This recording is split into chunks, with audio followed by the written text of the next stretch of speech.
Hi there, my name's Tom, back talking about F1 Fantasy, reporting from the UK, which has reverted to its default colour of grey and the default temperature of pretty chilly, in contrast to the heat of Singapore, where those drivers will be sweltering as they drive around, 60, 61 laps, whatever it is, of the track.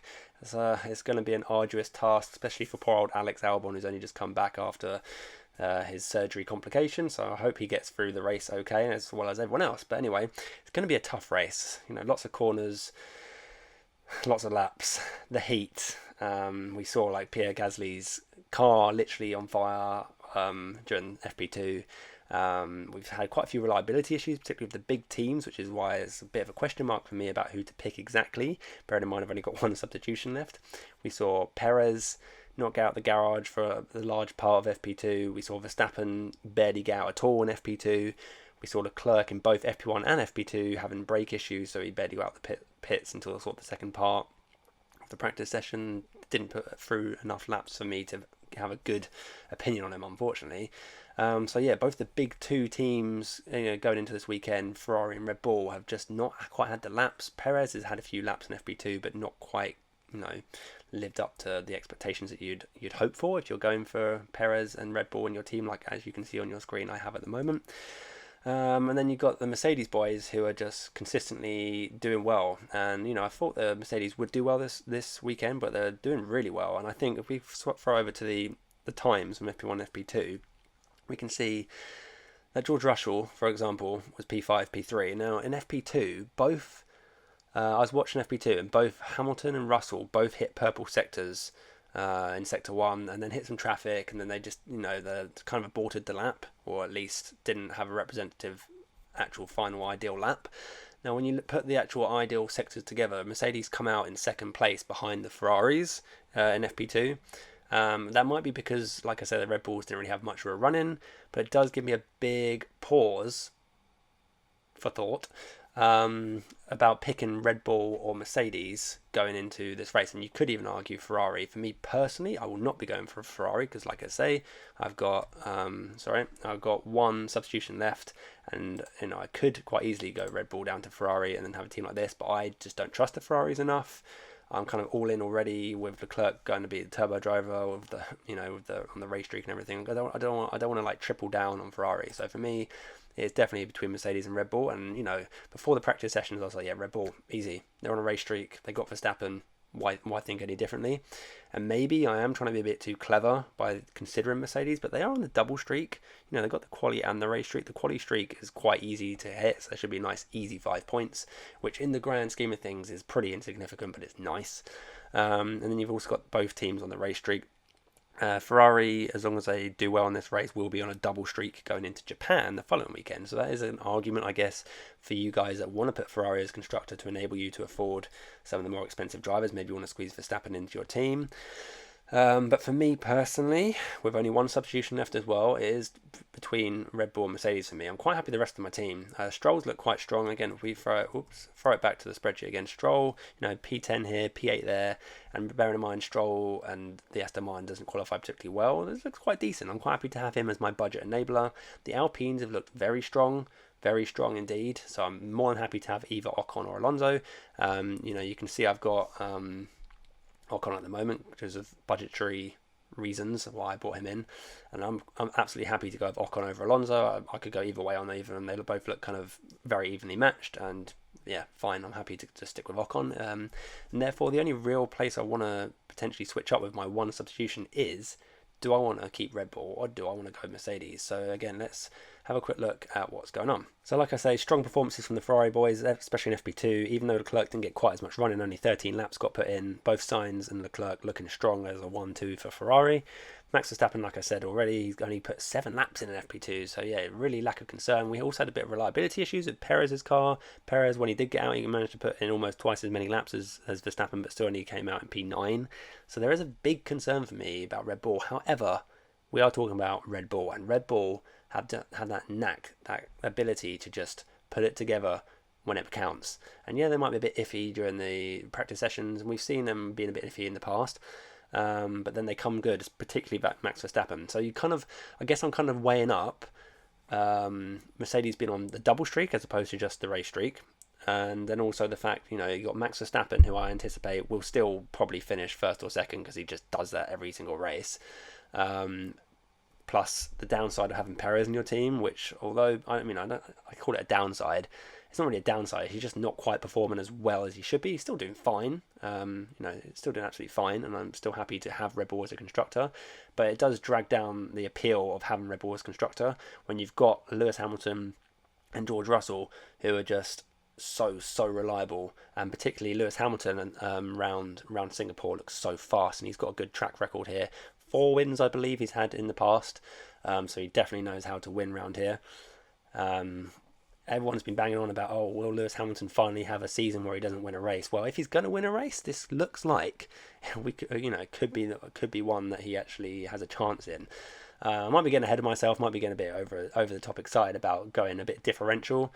But yeah, for me personally, the decision comes down to Red Bull versus Ferrari. And I will say one thing, actually, if we throw over here, go over to the constructors, you can see with the prices, this is another factor which has kind of influenced me a little bit. We got Ferrari and Red Bull both soaring in price. They're still going up and up and up.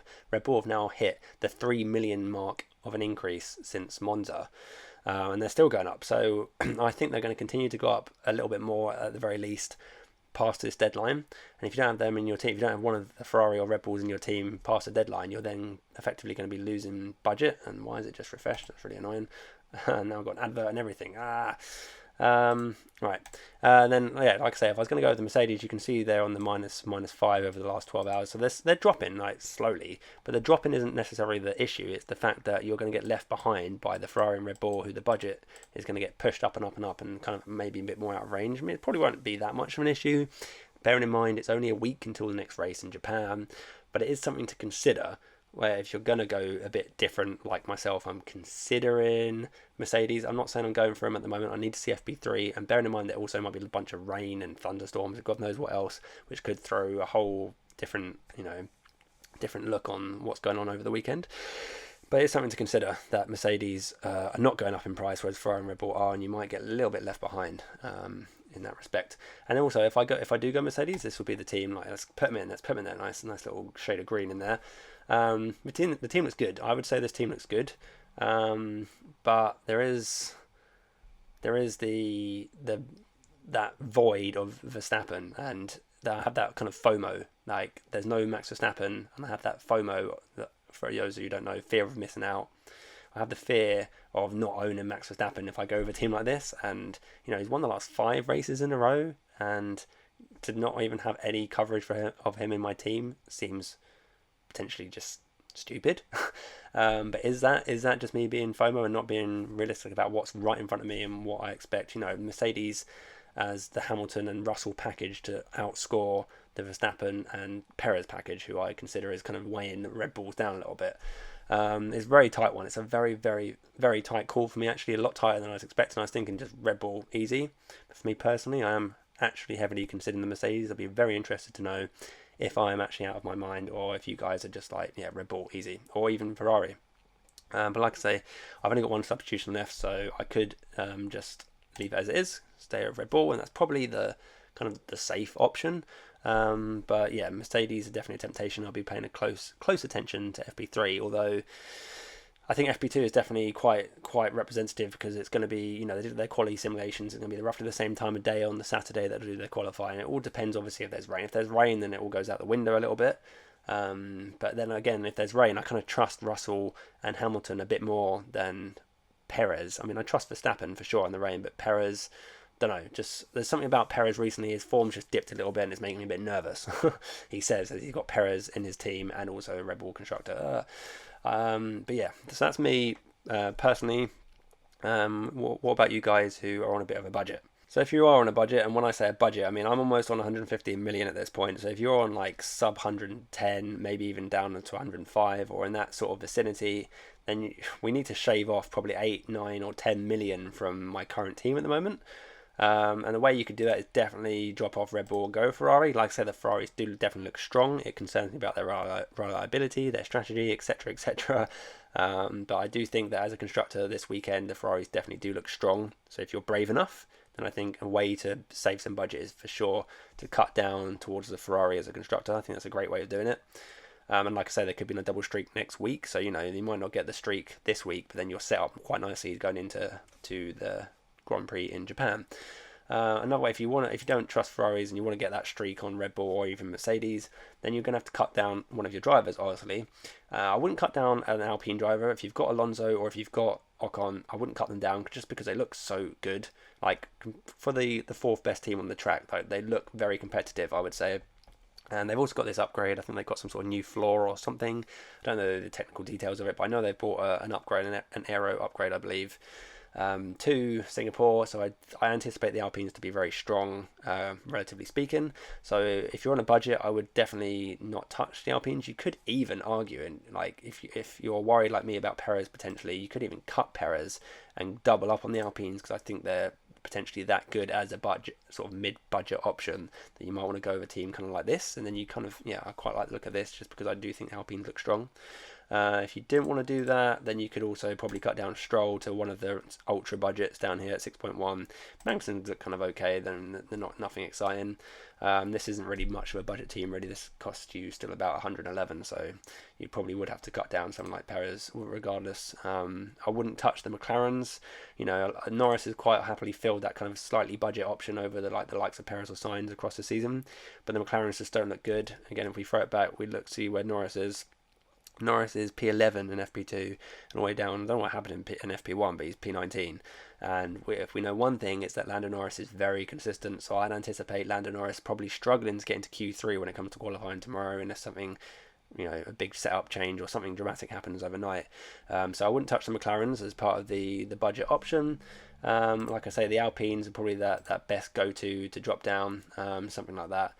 It really depends on your budget, really. I would try and keep the core of like Ferrari and Red Bull as much as you can, and like I say, if you're really very tight on the budget, just by like $1 million or so, then you could make that little saving of going from Red Bull down to Mercedes as a constructor, because Mercedes are just a little bit cheaper as a constructor. If you're just looking to shave that money, you've got Red Bull as a constructor, you're looking to shave off $1 million or so you can afford the drivers you want, then I do think that possibly going from Red Bull to Mercedes could be decent.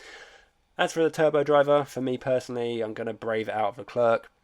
Just before recording this, my girlfriend was saying, "Oh, did you know there's this like rumor that whenever Leclerc's girlfriend turns up at a race, something bad happens to Leclerc?" And guess what? His girlfriend is apparently at Singapore, so it's like, and he's already had trouble in FP1 and FP2 of these brake issues. So I'm like a bit scared, purely based off this random rumor from social media that putting the turbo driver on Leclerc is a risk. But he's on that race streak. The Ferraris just look so strong.